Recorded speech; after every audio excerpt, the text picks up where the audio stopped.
Certainly, leaders are pulled in every direction, but perhaps just as common, and maybe more challenging, is when we're pulling ourselves all over the place. On this episode, Parker Palmer on the mindset and the inspiration to stay grounded. This is Coaching for Leaders, episode 378. Produced by Innovate Learning, maximizing human potential. Greetings to you from Orange County, California. This is Coaching for Leaders, and I'm your host, Dave Stachowiak. Leaders aren't born, they're made. And this weekly show gives you access to the practical wisdom that will empower you to become a better leader. You know, when we think about leadership, so much of leadership is a journey. It is learning, it is growing each day, for better or worse. And it is about, for a lot of us, staying grounded. We are pulled in so many different directions as leaders every single day. And it is important for all of us to do what we often do on this show every week, which is to step back for a few minutes and to think about how we stay grounded, not only for our own benefit, but even more importantly, for the benefit of the people we have the privilege to be able to influence each day. Today's guest is someone who has done a tremendous amount of work in so many areas that have been helpful to people in learning, in leadership and teaching over his career, and especially brings a tremendous perspective on how to stay grounded. I am glad to welcome to the show today Parker Palmer. Parker is founder and senior partner emeritus of the Center for Courage and Renewal, and is a world-renowned writer, speaker, and activist who focuses on issues in education, community, leadership, spirituality, and social change. He has reached millions worldwide through his 9 books. He holds a PhD in sociology from the University of California at Berkeley, as well as 11 honorary doctorates, 2 Distinguished Achievement Awards from the National Educational Press Association, and an Award of Excellence from the Associated Church Press. And he is the author of the newly published book, On the Brink of Everything: Grace, Gravity, and Getting Old. Parker, I am so glad to welcome you to Coaching for Leaders. Oh, thank you, Dave. It's lovely to be here. Well, you and I were talking a bit before we got started of age. And while your book is about many things and your work is about many things, you talk a lot about age in this new book. You're approaching your 80th birthday. And I was thinking about that in the context of a conversation I had with one of my clients a few years ago. He is well into his 70s. And we were talking one day about the topic of relevancy. And he said one of the biggest considerations he has on a daily basis is people still viewing him professionally as though he's still relevant. And I was thinking about that in the context of your work, because you've done so much thinking on this and age, and also you are at the age when many people have made transitions professionally to not doing as much work. And I am just curious today, how do you view age in work? It's a great question. We live in a culture, of course, where age is dissed. People are seen as over the hill. We have all kinds of pejorative phrases that we use to describe out of it elderly people. And obviously, my book, On the Brink of Everything, is about resisting those self-understandings and self-definitions. I'm very interested in your link between age and relevance. And I do understand, I know a number of people who feel as if they are either becoming irrelevant or they are perceived as irrelevant because they're old. And what came to me as you were talking about that, Dave, is that I've done my best. It's been a struggle, but I've done my best over the years to live from the inside out. And I think if you live that way, rather than living by external clues that define you or box you in or typify you in one way or another, if you live from the inside out, I think you're less likely to feel irrelevant, because whatever you're doing is relevant to what I would call the imperatives of the soul, or the imperatives of the heart, the imperatives of one's identity and integrity. I think the best example I can give you from my work life, I've worked for almost 40 years independently as a writer and as a traveling teacher, giving lectures and workshops, etc. And when I go to publish a new book or present it to a publisher, the marketing people always say, who is this book for? Mm-hmm. That's their standard question. That's their stock in trade. And I have always answered from a very young age, it's for whoever buys it. And they will say, well, that really isn't helpful, Parker. And I'll say, well, it's the best I can do because I don't write for a particular audience. I can't tell you who I'm aiming this book at. All I can tell you is where this book is coming from inside of me. I've figured for a long time, and I've subsequently learned that if I write from the deepest place in me, I'm going to reach that place in some other people. And they turn out to be a wide variety of people that sort of bust open the demographics around what a book's audience is supposed to be. So it's a classic, I think, example of the Socratic dictum that the unexamined life is not worth living. I think we start with examining our own inner imperatives. And if we continue to try to operate as best we can from those inner imperatives, rather than being guided by clues from the external world, I don't think the question of relevance comes up with such force and often debilitating power. Indeed. And so much of our society is framed around those external indicators, our chronological age, how we are viewed in the context of, the marketing language, for example, as you point out. When you teach and you are in conversation with people and they are grappling with this for the first time, of thinking about living from the inside out, where do you encourage them to start? Mm-hmm. I think the first thing we have to do in many cases is to encourage people to examine the fears that many of us have about going inward. There's a reason why things like silence and solitude, which are sort of classic tools of the inner journey, are not popular in our society. And that reason is not external so much. It's not simply that we have a lot of crowdedness in our lives and a lot of noise in our lives. The reason silence and solitude aren't popular is that people are afraid of what they're going to find if they give themselves those opportunities to be alone for a week, to be quiet for a week. What's going to come up in me that I really don't want to look at? And since we all have what Jung, the psychologist Jung, called a shadow side, it's often the shadow side that comes up when we are quiet long enough to hear it, when we're not locked into a screen or something else external long enough to see it. And that triggers a wrestling match. We're in a way wrestling at the deepest level with our own demons, and that's something that people don't want to do. So if you start there, if you address the fear that keeps us from going inward, from taking that solitary journey, and you help people work their way through it with the constant encouragement that when we befriend that which we're afraid of in us, it will become our friend.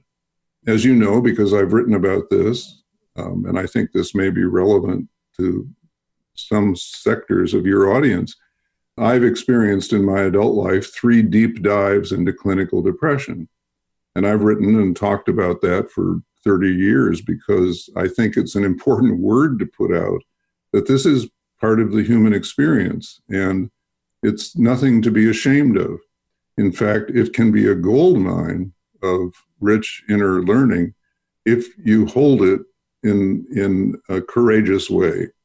And courage, in my book, means simply turning around to this shadowy figure that's been pursuing you probably for quite a few years and frightening you as you walk away, and refuse to look at it, to simply stop, to turn around and ask it a very simple question. What do you want? What do you want to teach me? What do you have for me? What insight could I gain from you? And when you do that, it actually gives that shadow stuff less power over your life. I think people are afraid that if I look it in the eye, it will have more power over me. Mm. You know, like in a Greek myth, I'll be paralyzed and at the mercy of superior forces. But in fact, when you turn around and ask, what's the deal? What am I missing here? You learn things. I certainly learned about myself by making that turn. Finally, it took me some time to get there.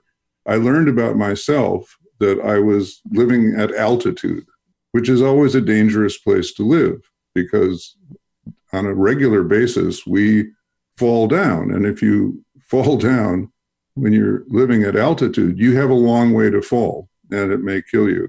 If you're on the ground, if you're grounded, to go back to that word, then you can fall down, pick yourself up, dust yourself off, and go forward and not be mortally afraid of falling down again.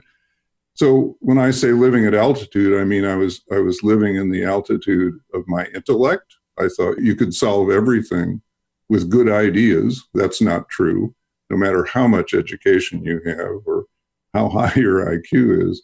I was living in the altitude defined by ego, because we all want to be cool. We all want to do great things. We all want to look good while we're doing them, which is operating not from the imperatives of the soul, but from the imperatives of the ego.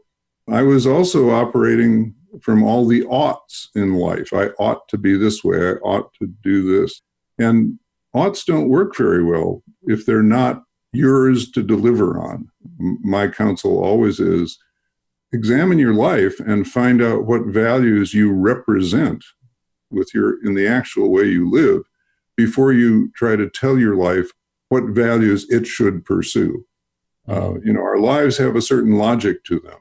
And I think part of getting grounded is to keep looking for that logic and that sort of inner imperative that once you start tracking it, you're in a much safer place, and I think in the long run, a more effective place as well. One of the questions you ask in this book is, why do so many well-educated people understand precisely how the material world works, but are clueless about their own inner dynamics?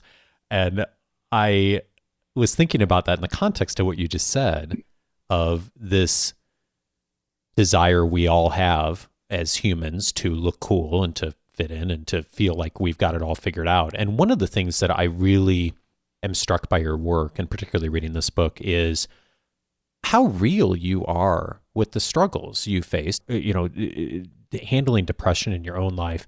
But also, you talked about going on, a silent retreat. And you've written about that in this book. And the thing that was really refreshing to me reading about your experience doing that is how much you're struggling with yourself doing this, even though you've been doing this as a practice for many years. Of like, I forget how you responded to the person who asked, what is that like? And you say, well, it kind of depends who shows up that week, right? You mentioned that fear and being able to grapple with that fear of really being able to face ourselves. What has worked for you to begin to go down that path? Well, it's an interesting question, and I think silence and solitude is part of the answer, but then we get involved in an endless loop. But I'm afraid of silence and solitude, so how do I go there in order to deal with my fears? But it is a context in which we confront things, and basically we find out, I think there are a lot of children's stories along these lines, we find out that what's under the bed isn't as frightening as it seems to be in the middle of the night. Once we meet it and have a conversation with it. I was very influenced when I was around 40 years old by an outward bound trek I took up on Hurricane Island off the coast of Maine. I was on the edge of depression at that time. I felt I needed something to shake up my life. And since nature at that time was not a big part of who I was or what I was drawn to, I thought, well, outward bound is probably the answer. And, I ended up spending 10 days doing things that I normally would not have done with a gun held to my head or pay, for which I'd paid a lot of money. But it was enormously good for me. And in the middle of one of the most what for me was one of the scariest exercises on Outward Bound, which was rappelling down a 110-foot cliff. I literally froze. I was paralyzed with fear in the middle of that descent, and I just couldn't move. And I remember the young instructor down below, 50, 60 feet below me, saying, "Is anything wrong, Parker?" And this squeaky little, I don't know, preteen voice came up in me and said, "I don't want to talk about it." Exactly what I said. It was like, Mom had asked you a question and you said, "I don't want to talk about it." And I was just so, transparent and vulnerable in my fear at that point. And she said, this very able young woman said, "Well, then it's time for you to learn the Outward Bound motto." And I thought, oh, Keen, I'm about to die and she's going to get me a motto. What I want is a helicopter to get me the hell out of here, right? So she said the Outward Bound motto is, if you can't get out of it, get into it. And I can't tell you what happened. That bypassed my rational mind, but those words sort of went directly into my body. They just made incarnational sense. I don't know what else. It's bodily knowledge. Okay, nobody's going to haul me up. Nobody's going to lower me down. And I started moving my feet and I made it down. That experience, that real world, real life experience, has informed me about every scary thing I've faced ever since that time. If you can't get out of it, get into it. Because I learned that things like that are negotiable. You do them imperfectly. If you want to do it again, you need more practice and so forth. But they can be done. And I think once you've had that kind of experience, so I think, in a way, I've never had formula or formulae for anything. I'm not a person who believes, that there are 12 definable steps to happiness or fearlessness or anything else. I've lived, mainly by muddling through and trying to figure things out, falling down and getting up, falling down and getting up. But I think one of the things that has to be said about fear is that there is no substitute for walking into things that you're afraid of, because you can't get out of them, so get into them. There are some things you can get out of, and if you feel strongly called in that direction, you should get out.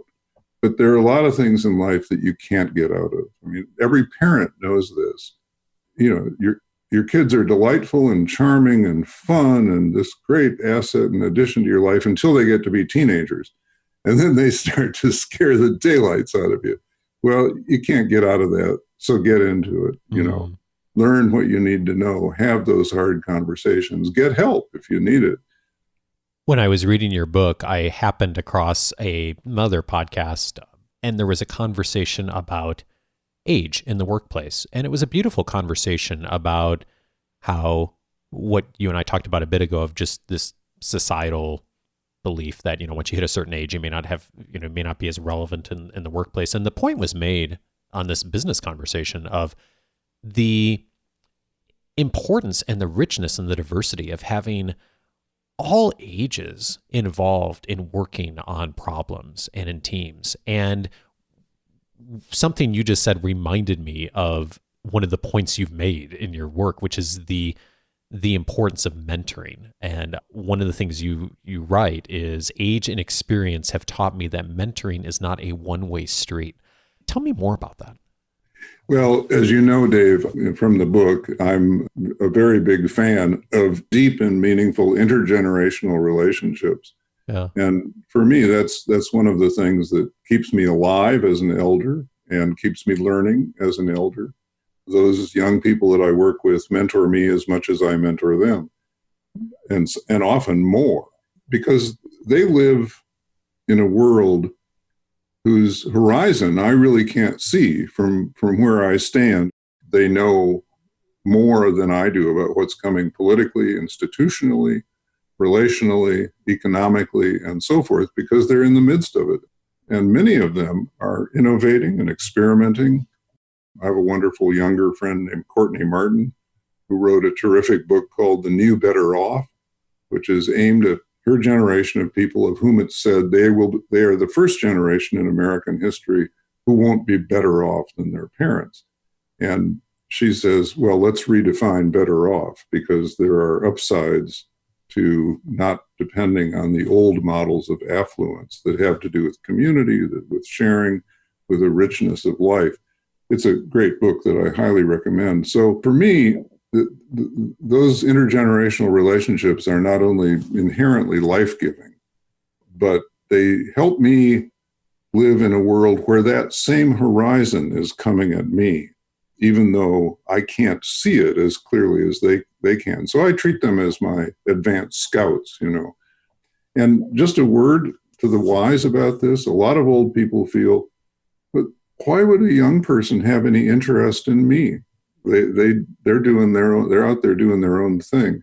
Believe me, one of the best things that can happen for a lot of young people is an older person who takes sincere interest in them. And I want to do for you eventually what a lot of my mentors did for me, which is to see potentials in me that I couldn't see in myself and evoke them in ways that have helped me do what I've done in life. That's a very rewarding role to play.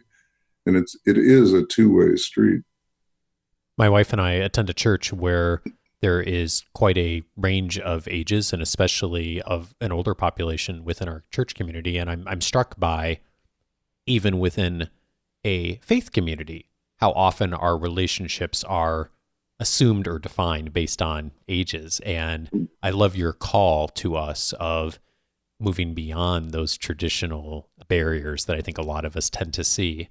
And so part of this is changing mindset. One thing I'm curious about, I'm thinking about your friend Courtney and some of the younger professionals that you work with.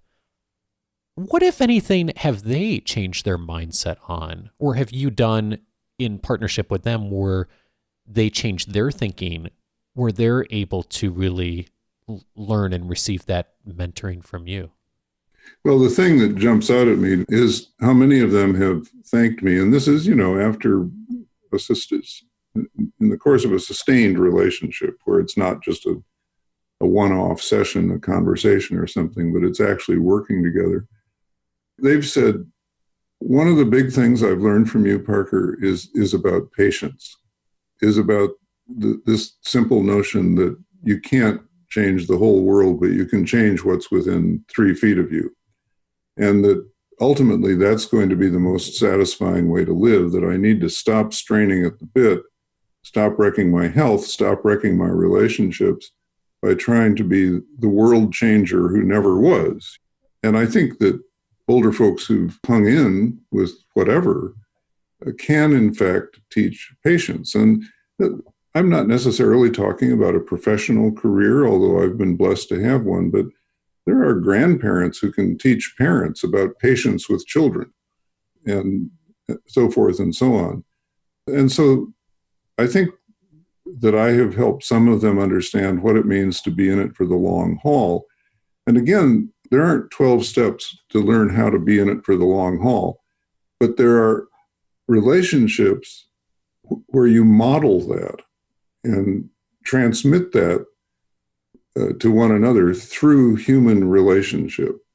One of the things that really strikes me from the research, and now we can talk about something more research-based, is the number of studies that have now been done that show that one of the biggest drivers of organizational success is relational trust. It's not money, it's not in-service training, it's not governance structures, although all of those things need attention, all of those things are important, all of them need to be tweaked and sometimes totally remodeled. But at the root of everything is relational trust, and that builds on having serious and significant conversations, being vulnerable with one another, the capacity to forgive one another and to ask for forgiveness. It's all kinds of, kind of human life 101 stuff that often gets missed in business schools and other places that purport to teach folks how to run a great organization. And I'm not saying that the knowledge they teach is useless or irrelevant, not at all. It can be very, very helpful. And I know some great business professors and people who've done great work because of those professors. But we have to keep our eye on the prize. And I think the prize always is what's going on between you and me that either makes something work or doesn't make it work, and extend that network to everybody we work with. And how much are we valuing and investing in the building of relational trust, without which we really, really don't have much. I'm very much with you on that. A lot of our institutions, very well intended, but don't necessarily do a very good job of teaching this and modeling it. And you mentioned, I believe a moment ago, modeling and modeling this for others. And in that spirit, I'm curious, you learned this somewhere along the way as well, to do this so brilliantly. Who modeled this for you, and what did you learn from them? Well, that's a story that warms my heart, because I think my first teacher in that regard was my father. Just to tell that story very quickly, my dad was a blue-collar kid from Waterloo, Iowa. His father, my grandfather, was a machine tool operator who made parts for John Deere tractors. So at age 19 or 20, my dad comes to Chicago in the middle of the Depression. He stands in long lines, finally picks up a temporary 2-week bookkeeping job with a company that sold Syracuse china and Reed & Barton silverware for commercial use, hotels, restaurants, railroads, later airlines. And 60 years later, he's owner and chairman of the board of that same company. It was wow. One of those stories. He had nothing but a high school diploma. I was the first person in my family to go to college. And one of the things I'm proudest of about my dad is that he ran his company with a sense of obligation to the larger society, a society that had given him a leg up, and he wanted to use his company to help other people get a leg up who weren't necessarily the best and the brightest, but or had the greatest credentials, but whom he saw as worthy and teachable. And I think he was a teacher at heart. So Dad taught me a number of lessons, and one of them was that it went like this. He would sit me down. I think it was a kind of annual chat we had, and he would say, "Park, someday I'll sell this company, and part of what I'll sell on one side of the ledger book will be all of the material goods that you're acquainted with, because you've worked in my warehouse, you've been in my showroom, you've seen the trucks and all of those boxes of china and silverware, and you know what the physical stuff looks like, and that will have a certain dollar value." But he said, on the other side of this ledger, this sales sheet, as it were, will be quite a different item. And he says, this is a technical term that accountants use. It's called goodwill. And he said, that item, goodwill, I'm working to make that item as valuable when I come to sell this company as all the material and physical stuff. Mm. And I've never forgotten that lesson. So I don't run a business except my own, independent work as a writer and traveling teacher. And in that sense, I'm a small businessman. But I've never forgotten that I'm not just selling books or talks or ideas. I'm in the business of building goodwill, because it repays many times over, not only in monetary terms, but especially in terms of feeling at home in my own skin and feeling at home in a wide network of relationships and feeling at home on the face of the earth, which I think are some of the deepest desires that drive us as human beings.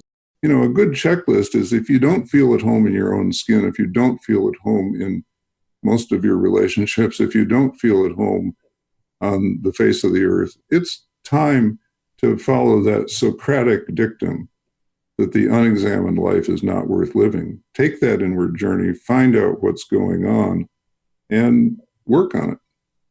Many people, especially today, call you a teacher. And yet I suspect, having followed your work, that you consider yourself more so a student of the world and a student of learning. And as a student, one of the questions I often ask our guests is, what have you changed your mind on? And I'm curious for you, Parker, in the past few years, especially in this most recent work and research, what have you changed your mind on?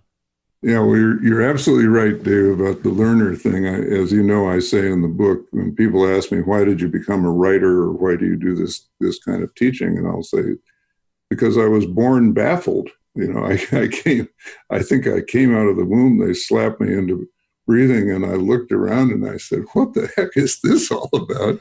And I've been asking myself that question ever since. So I think we've probably touched on the thing that I've changed my mind most about slow evolution over the years. Well, two things, really. One is that you can't change the world, but you can change what's within 3 feet of you. Over the years, not just now at nearly age 80, but over the years, slowly, I've understood, do what's within reach of you, Parker, and don't strain at gnats and break your heart and your back over things that just aren't in the cards.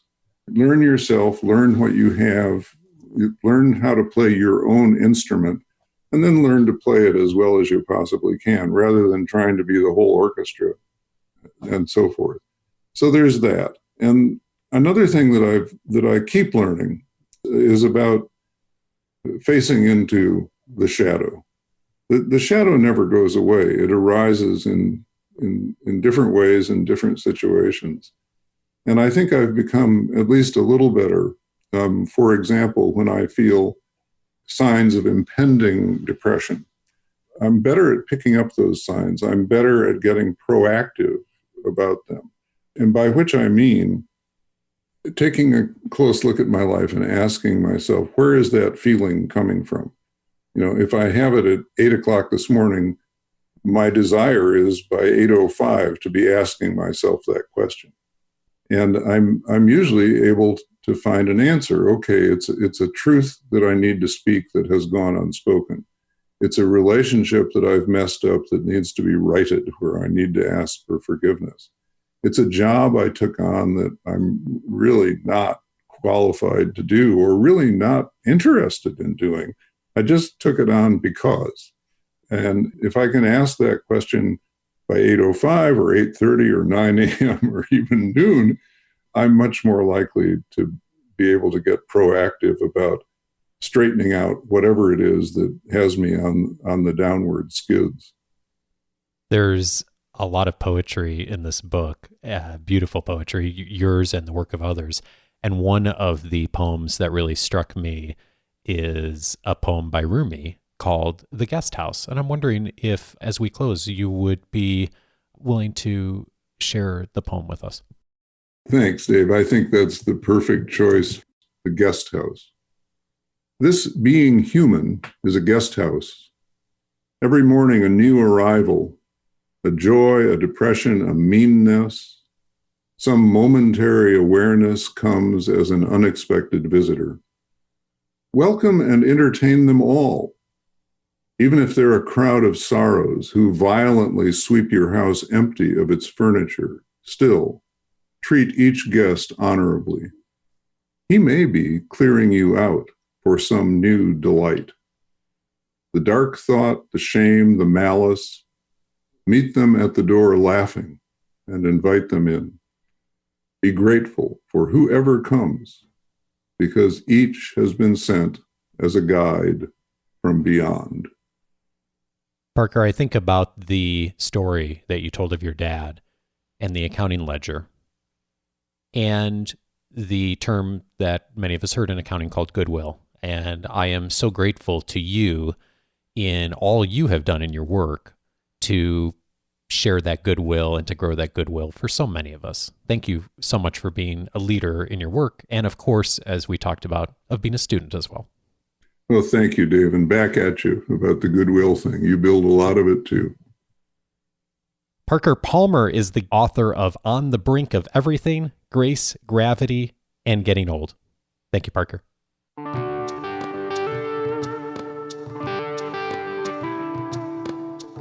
Whenever I'm preparing for conversations to have here on the show, I am often diving into the books of our guests, as I did with Parker's book, and thinking about the emerging conversation and what kinds of things we'll discuss. And when I'm able to read on Kindle, which I try to do since it's my preferred method of reading, I capture all my highlights digitally through their system and then include them on the free membership portal. I've done that with Parker's book and many others.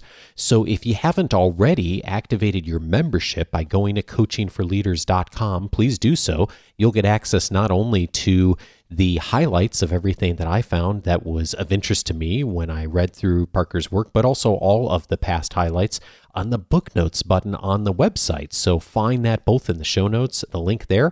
You can activate that by just setting up your free membership if you haven't already. And if for those of you who have a free membership, just click on the book notes button. There you'll see all of the notes from all of the recent books that I've been able to review. And in addition, you'll be able to track down some of the related episodes to today's conversation with Parker. I would recommend episode 232 if you found today's conversation helpful. On that episode, I welcomed Tara Moore. The topic was how to manage your inner critic. We talked a little bit about this in today's conversation.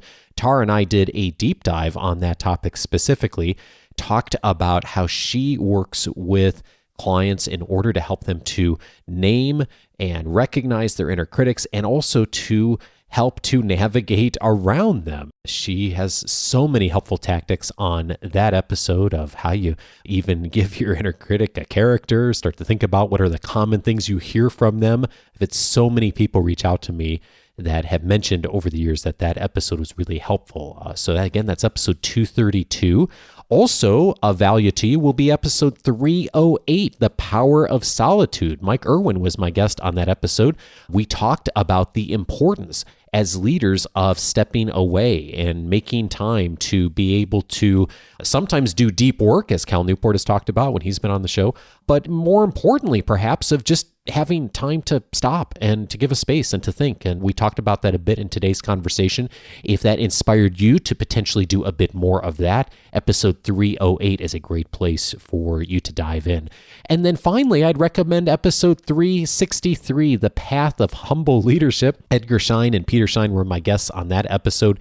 We talked about humility and curiosity in the work of leaders and organizations. You heard so many echoes of that in our conversation today with Parker. If you want to dive into that in more detail, go over to episode 363, The Path of Humble Leadership. And as I mentioned, you can get access to all of those past episodes just by going over to coachingforleaders.com/podcast. And if you have a free membership already set up, it'll give you a chance to search by topic. If you don't have a free membership set up, it'll give you a chance to do that. And then you'll be in on the podcast episodes, all of them since 2011, the book notes, my weekly leadership guide, the free audio course, and a whole bunch more that's there. So check it out at coachingforleaders.com. Next week, I'm glad to welcome Bonnie back to the show. It is our monthly Q&A show. We are going to do it, actually, the first Monday of this coming month.